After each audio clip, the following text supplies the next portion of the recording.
জায়গাটা খুবই নির্জন জায়গা, কিন্তু এদিকে লোকজনের আসা যাওয়া খুবই কম। তো জায়গাটা অনেক সুন্দর, দেখি কাউকে পাওয়া যায় কিনা। আসসালামু আলাইকুম। বড় ভাই, আপনার নাম কি? আমার নাম মোহাম্মদ রাকিব। ভাই, আপনার বাসা কোন জায়গায়? আমার বাসা হলো বেতাগি। বেতাগি। এখানে কি জন্য আসছেন? আসছিলাম ভাই, আসলে এখানে আসছি না বললেই নয়, জায়গার পরিবেশটা অসাধারণ। আর দ্বিতীয় কথা হলো আমি আসছি আমার একটা ভাই আমাকে নিয়ে আসছে। জি। আমার ভাই নিয়ে আসতে বলছে, মানে এইসব জায়গায় তো একলা নিরিবিলি তো কিছু সম্ভব না।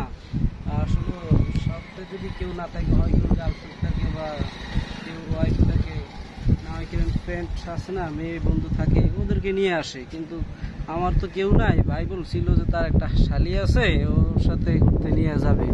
তো আসলে আমি আসলাম, কিন্তু কি ভাই তো শালি নিয়ে আসে নাই। তাই? শ্বশুর বাড়ি হলো কুয়াকাটা।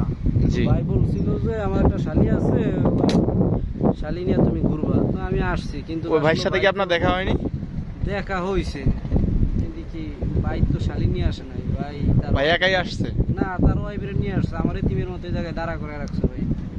যাক ভাই, আপনার কষ্টটা দেখে আমার কাছে খুব খারাপ লাগলো। তো যাবেন কোন দিকে এখন আপনি? কি করবো ভাই, এতিম মানুষ আছে, কত দাঁড়ায় থাকবো। তো উনি তো ওয়াইফ নিয়ে আসছে, উনি একটু ঘোরাঘুরা করতেছে, ঘোরাঘুরি। যাক ভাই, দাদা আমি আপনার মূল্যবান সময় নষ্ট করলাম। আমি তো ওকে।